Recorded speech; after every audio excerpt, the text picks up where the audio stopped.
بسم اللہ الرحمن الرحیم۔ اعوذ باللہ من الشیطان الرجیم، بسم اللہ الرحمن الرحیم۔ عزیز طلبہ کرام، آج ہم اصول فقہ مظفر صدوم کا سبق نمبر 70 پڑھنے جا رہے ہیں، اور آج انشاءاللہ بیان کریں گے ضد عام کے دوسرے حصے کو، اور اس کے حوالے سے ہماری گفتگو آج انشاءاللہ مکمل ہو جائے گی۔ مصنف اپنی دلیل کو مزید واضح کرتے ہیں کہ امر اور نہیں ایک دوسرے کے برابر۔ فرماتے ہیں یہاں پہ اصلاً ایسی کوئی نہیں طبیع موجود نہیں کہ جس کے سمجھ سکیں کہ امر جب اس بات کا تقاضا کر رہا ہے کہ اس کی تمام اجزاء کو ترک کیا جائے گا، بلکہ امر خود اس بات پہ دلالت کرتا ہے، اور اس کے علاوہ ہمیں یہاں پہ کسی دوبارہ نئے سرے سے نہیں طبیع کا انتظار نہیں کرنا چاہیے، اور اس طرح کی اصلاً وہاں پہ آ بھی نہیں سکتے، بلکہ وہ تحصیل حاصل شمار ہوگا۔ مصنف فرماتے ہیں میں اپنی دلیل کو مزید واضح کروں اور آپ کے لیے واضح کر دوں کہ میں یہاں پہ جو کہنا چاہ رہا ہوں میری مراد کیا ہے۔ فرماتے ہیں امر جو نہیں وہ ایک دوسرے کے متعاکس شمار ہوتے ہیں، ایک دوسرے کے برعکس شمار ہوتے ہیں۔ امر کا مطلب یہ ہے کہ اس کو انجام دیا جائے، اور نہیں کا مطلب کیا ہوتا ہے کہ اس کو انجام نہ دیا جائے۔ دونوں ایک دوسرے کے ضد ہیں، بالکل الٹ ہے، برعکس ہیں۔ فرماتے ہیں امر کا مطلب کیا ہے کہ اس کو انجام دیا جائے اور اس کی ضد کو ترک کیا جائے۔ اگر ایسا نہ ہو تو اصلاً واجب اپنے وجوب سے خارج ہو جائے گا، جیسا کہ ہم نے کل کے 10ویں بات کی جانب اشارہ کیا تھا۔ اسی طرح نہیں کا مطلب یہ ہے کہ اس کو ترک کیا جائے اور اس کی ضد کو انجام دیا جائے۔ اگر ایسا نہ ہو تو حرام اپنی حرمت سے خارج ہو جائے گا۔ یہ ہے امر اور نہیں کا معنی مطابقی اور معنی التزامی۔ معنی مطابقی کیا ہے؟ اس کو انجام دینا، معنی التزامی اس کو ترک کرنا۔ نہیں کا معنی مطابقی اس کو ترک کرنا، اور اس کا معنی التزامی اس کی ضد کو انجام دینا۔ فرماتے ہیں یہ ان کا معنی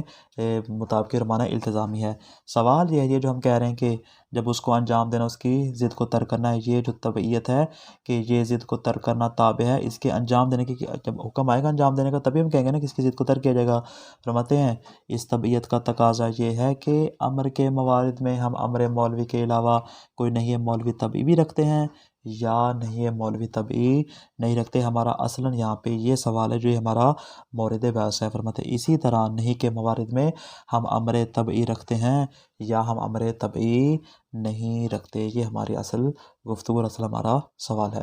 مصنف کے نزدیک یہ طبیعت عقلی ہے، اور امر کے موارد میں نہیں طبعی اور نہیں کے موارد میں امر طبعی موجود نہیں ہے، اس لیے امر و نہیں ہی کافی شمار ہوں گے تاکہ وہ نہیں امر کو بیان کر سکے۔ ان کے علاوہ نہیں کے باب میں ہمیں کوئی اضافی امر نہیں چاہیے، اور امر کے باب میں کوئی اضافی نہیں طبعی نہیں چاہیے تاکہ وہ اس بات کو سمجھیں، بلکہ ہماری عقل ہی وہاں پہ کہتی ہے کہ یہ جو امر آ رہا ہے یہ نہیں آ رہی ہے، تو اس کا مطلب ہے کہ اس کو انجام دینا، اس کے جتنے برعکس جتنے بھی ازداد ہیں ان تمام کو ترک کیا جائے گا۔ فرماتے پس اس کے ہوتے ہوئے چونکہ ہمیں کسی امر یا نہیں طبعی ضرورت نہیں ہے، تو فرماتے اگر اس مقام پہ ہمیں اس کے قائل ہو جائیں کہ نہیں طبعی ہو سکتی ہے تو یہ عبث اور لغو شمار ہوگا، بلکہ یہ تحصیل حاصل ہوگا جو کہ مولا کے لیے کبھی شمار ہوتا ہے۔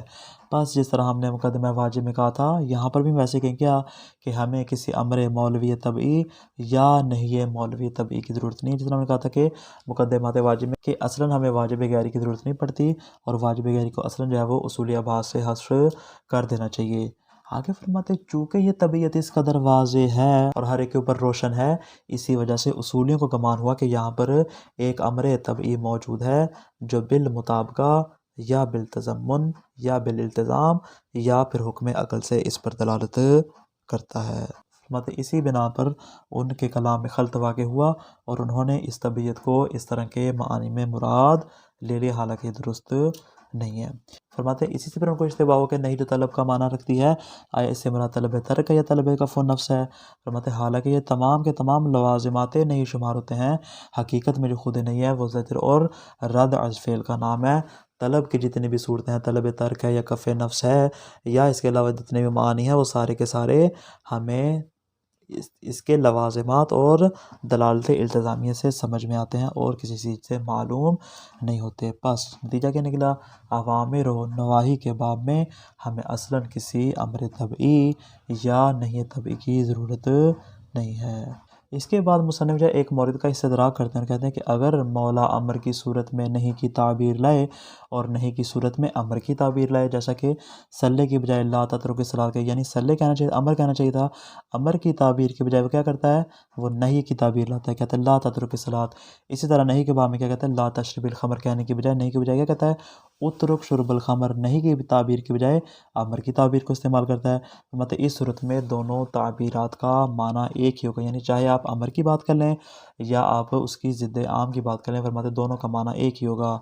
اسی طرح چاہے نہیں کی بات کریں، اس کے ضد عام کی بات کریں، فرماتے اس کا معنی بھی یہی ہوگا۔ اس صورت میں فرماتے اگر قائلین عینیت کی مراد یہ ہو کہ ہمیں بدل اور مبدل منہو یا حال اور محل کی ضرورت ہوگی، فرماتے اس صورت میں ان کا کہنا صحیح ہے اور ہم بھی قائلین عینیت کے ساتھ ہیں۔ فرماتے اگر ان کی مراد یہ ہو، لیکن مصنف فرماتے ہیں کہ قائلین عینیت کی یہ مراد نہیں ہے، بلکہ ان کی مراد کیا ہے، وہ اسی بات پہ مصر ہیں کہ یہاں پہ ایک نہیں مولوی طبعی موجود نہیں، خود امر جو ہے وہ کافی نہیں ہوگا،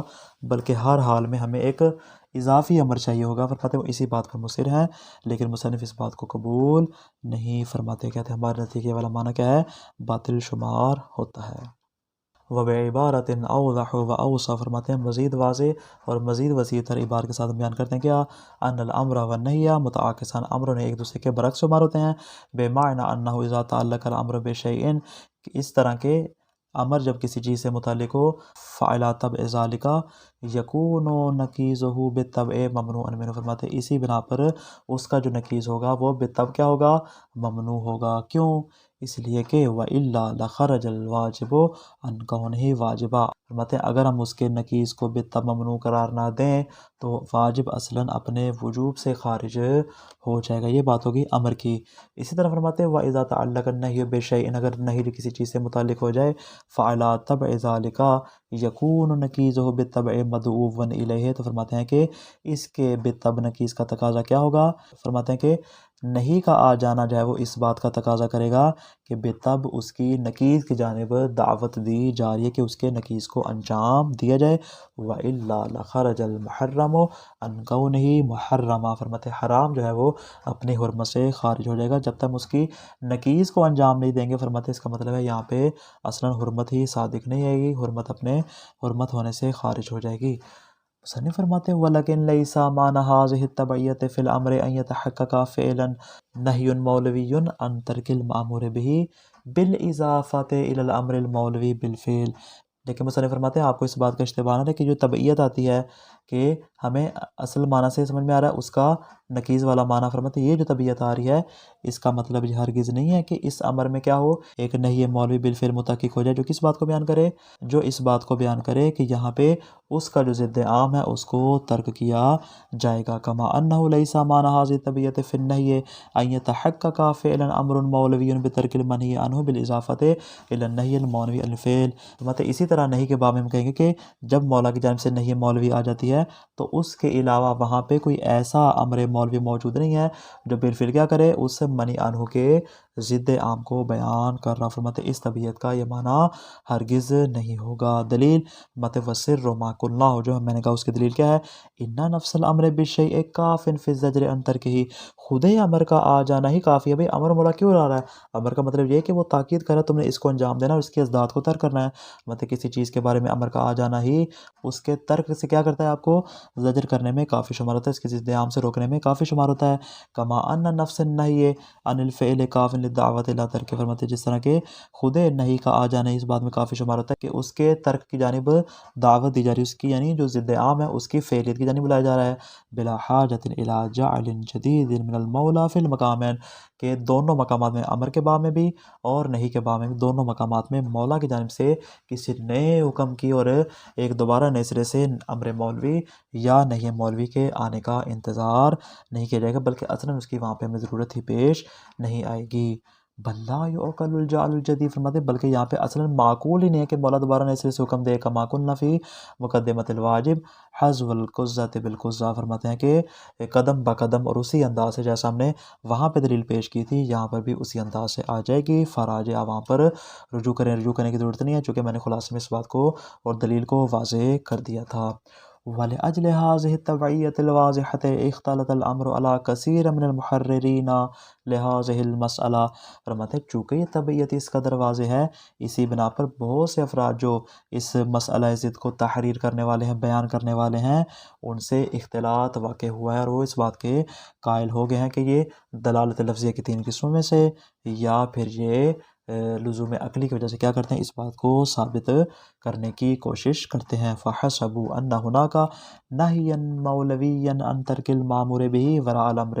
بِالشَّيْءِ، بس انہوں نے گمان کیا کہ یہاں پہ امر بالشیء کے علاوہ ایک ہمارے پاس اضافی نہیں مولوی موجود ہے جو کہ اس کی ضد عام سے ترک کرنے کا تقاضا کر رہی ہے، علی نحو العینیت، یا بطور دلالت مطابقی، یا بطور دلالت تضمنی کے، یا دلالت التزامی سے، اول لزوم العقلی، یا پھر لزوم عقلی میں سے کسی ایک کی وجہ سے۔ فرماتے ہیں چونکہ انہوں نے اشتباہ کیا اس لیے ان کو ضرورت پڑی کہ ان کے لوازمات کا سہارا لیں اور انہیں لوازمات کو اٹھا کر اس کا اصل معنی قرار دے دیں، حالانکہ امر کا معنی ان میں سے کوئی ایک بھی نہیں ہے۔ کما حسب ہونا کا فرماتے ہیں اسی طرح سے انہوں نے گمان کیا فی مباحث نہیں، کون سا والا، کہ انا معنی النہی ہوا الطلب، کہ جو نہیں کا معنی ہے وہ طلب ہے۔ ایس طلب سے ہماری مراد کیا ہے، اما للترک او الکف، ایسے مراد طلب ترک ہے، مجرد ترک ہے، امر عدمی ہے، یا اس سے مراد کف نفس ہے۔ فرماتے ہیں چونکہ انہوں نے طلب ترک کو مراد لیا، اس طرح کے معنی کی طرف رجوع کیا، فرماتے ہیں اسی بنا پر وہ پریشان ہو گئے اور اس طرح کی ابحاث میں الجھ گئے ہیں۔ وقد تقدمت الاشارۃ الی ذلک فی تحریر النظام، فرماتے ہیں محل نظام میں اس بات کی جانب ہم اشارہ کر چکے ہیں کہ ان کی یہ مراد ہے، حالانکہ درست نہیں ہے۔ وَهَذَانِ التَّوَهُّمَانِ فِي النَّهْيِ وَالْأَمْرِ مِنْ وَعْدٍ وَاحِدٍ، فرماتے ہیں کہ امر اور نہیں کے باب میں جو دو وہامات ہیں ہمارے سامنے، کون سے والے، ایک یہ جو اوپر بیان کیا اور یہ جو دوسرا بیان کیا، فرماتے ہیں یہ دو طرح کے وہام ہیں، یہ ایک ہی وادی سے تعلق رکھتے ہیں۔ بس اس بنا پر وعلیہ فلیس هناك طلب للترک وراء الردع عن الفعل فی النہی، فرماتے ہیں یہ سارے اشکالات اعتراضات کیوں آ رہے ہیں، یہ اسی وجہ سے آ رہے ہیں کہ انہوں نے اصلا نہیں کا جو معنی التزامی ہے اس کو اٹھا کے معنی مطابقی بنا دیا، حالانکہ ایسا درست نہیں ہے، بلکہ معنی التزامی الگ ہے، معنی مطابقی الگ ہے۔ فرماتے پاس یہاں پہ ہمارے پاس کوئی طلب و ترک والا ایسا معنی موجود نہیں، اضافی طور پہ موجود نہیں ہے، کس کے بعد، کہ جب خود ہمارے پاس زجر فعل اور رد از فعل کا معنی موجود ہے۔ اسی طرح ولا نہی عن الترک وراء طلب الفعل فی الامر، امر میں طلب فعل کے ہمارے پاس اس طرح کا امر مولوی موجود نہیں ہے، لہٰذا فرماتے ہیں ہمیں اصلاً یہاں پہ جعل جدید کی ضرورت بھی نہیں پڑے گی۔ آگے فرماتے ہیں نعم یجوز للآمر، البتہ استدراک فرما رہے ہیں، کہتے ہیں یہاں تک تو میں نے بات واضح کر دی کہ ہمیں کسی امر اضافی کی ضرورت نہیں پڑے گی اور جو اسے ضد عام کو بیان کر رہا ہو۔ فرماتے ہیں نعم، البتہ ایک مورد ہے، کون سا والا، یجوز للآمر بدلا من الامر بالشیء ان یعبر عنہ بالنہی عن الترک، کہ جو آمر ہے جو حکم دینے والا اس کے لیے امکان ہے کس بات کا، کہ وہ امر بالشیء کی بجائے اس کی نئی از ترک کو بیان کر دے، یعنی خود امر کی بجائے کیا کرے، اس کے ضد عام کا صیغہ لے آئے۔ فرماتے ہیں کائن یکن مثال کے طور پہ کیا کہے، بدلا عن قولہ صلی، صلی کی بجائے کیا کہتا ہے، لا تترک الصلاۃ، نماز نہ پڑھ، صلی کیا ہے، صلی امر ہے، لا تترک الصلاۃ اس کی ضد ہے، اس کی ضد کو بیان کرتا ہے، اس کو امر کو چھوڑ دیتا ہے۔ ویجوز لہ بدلا من نہی عن الشیء، اس طرح جب کسی چیز کے بارے میں نہیں کرتا تو کیا کہتا ہے کہ ان یعبر عنہ بالامر بالترک، اور اس کو کیا کرتا ہے، امر کے ذریعے اس کو تعبیر کر دیتا ہے۔ کہیں کل مثال کے طور پہ کیا کہتا ہے، بدلا عن قولہ لا تشرب الخمر کی بجائے کیا کہتا ہے، اترک شرب الخمر، یعنی امر کی صورت میں کیا کرتا ہے، اس کے ترک حکم کو بیان کر دیتا ہے، یعنی نہیں کو بیان نہیں کرتا بلکہ اس کی ضد عام کو بیان کر دیتا ہے۔ فیعد التعبیر الثانی فی المقامین معد التعبیر الاول المبتلى منہ، فرماتے ہیں کہ دونوں مقامات میں جو دوسری تعبیر ہے حقیقت میں اس کا معنی بھی وہی ہے جو کہ پہلی تعبیر کا معنی ہے، کسے بدل واقع ہو رہی ہے۔ ان التعبیر الثانیہ یحقق الغرض من التعبیر الاول، یعنی جو تعبیر ثانی ہے کون سی والی، یہ جو امر کی جگہ پہ اس کی ضد عام اور نہیں کی جگہ پہ اس کی ضد عام، فرماتے ہیں یہ جو ضد عام کو ملا رہے ہیں حقیقت میں کیا کری، اسی تعبیر اول کی غرض کو پورا کرنے والی ہے، وہی معنی اس سے بھی ہمیں حاصل ہو رہا ہے۔ فَإِذَا كَانَ مَقْصُودُ الْقَائِلِ بِأَنَّ الْأَمْرَ بِالشَّيْءِ عَيْنُ النَّهْيِ عَنْ ضِدِّهِ الْعَامِ، اگر تو قائلین عینیت کی مراد یہ ہے کہ کسی چیز کا امر آ جانا حقیقت میں کیا ہے، اس کی ضد عام کا معنی ہمیں دیتی ہے، یعنی وہی کافی شمار ہوتا ہے۔ ای ان احدہما یصح ان یوضع موضع الاخر ویحل محلہ فی اداء غرض العامر، اور فرماتے کہ ایک کو دوسری جگہ پہ رکھنا اس صحیح ہو اور مولا کی غرض کو ادا کرنے میں دونوں ایک جیسے ہوں، برابر ہوں، چاہے امر کو لے آئیں چاہے اس کی ضد عام کو لے آئیں، چاہے نہیں کو لے آئیں یا اس کی ضد عام کو لے آئیں، فلا باس بہ وہو صحیح، فرماتے اس میں کوئی حرج نہیں، ہم بھی آپ کے ساتھ اس میں متفق ہیں۔ ولیکن ھذا غیر العینیت المقصودۃ فی المسألۃ الظاہر، فرماتے ہیں لیکن ظاہر یہ کہ یہ وہ والی عینیت نہیں ہے کہ جس کو یہ افراد مراد لیتے ہیں، بلکہ ان کے نزدیک اس کا معنی تھوڑا سا اسے الگ ہے، لہٰذا ہمارے ساتھ اس قول پر متفق بھی نہیں ہو سکتے۔ تو خلاصہ کیا آج کے درس کا، مصنف اپنی دلیل کی وضاحت کرتے ہیں اور کہتے ہیں کہ امر و نہیں ایک دوسرے کے برعکس ہیں، امر کا تقاضا ہے نہیں سے ضد بنے اور نہیں کا تقاضا ہے کہ امر سے ضد بنے۔ اب یہ جو ضد ہمارے ساتھ آ رہی طبیعت آ رہی ہے فرماتے یہ طبیعت کسی امر مولوی طبعی کے وجود کو بیان کرتا ہے، بیان نہیں کرتا، مصنف کے نزدیک اس کو بیان نہیں کرتا، بلکہ عقل اس بات کا حکم لگاتی ہے، لہذا وہاں پہ نئے سرے سے امر مولوی طبعی کی ضرورت باقی نہیں رہتی۔ چونکہ عقل اس بات کا حکم لگا رہی ہے، لہذا اس کے ہوتے ہوئے دوبارہ امر مولا کا آنا اصلاً ابس بلکہ تحصیل حاصل شمار ہوگا۔ ایک صورت ممکن ہے کہ اگر امر کی جگہ پہ نہیں کی تعبیر یا نہیں کی جگہ پہ مولا امر کی تعبیر کی استعمال کرے، اس صورت میں فرماتے دونوں کو ایک کہہ کر عینیت کا قائل ہونا درست ہو سکتا ہے، لیکن جو قائلین عینیت ہے ان کی مراد یہ نہیں ہے، بلکہ ان کے نزدیک عینیت سے مراد امر طبعی کا امر اصلی کا ہم معنی ہونا ہے، جس کے ہم قائل نہیں ہیں۔ والسلام علیکم ورحمۃ اللہ وبرکاتہ۔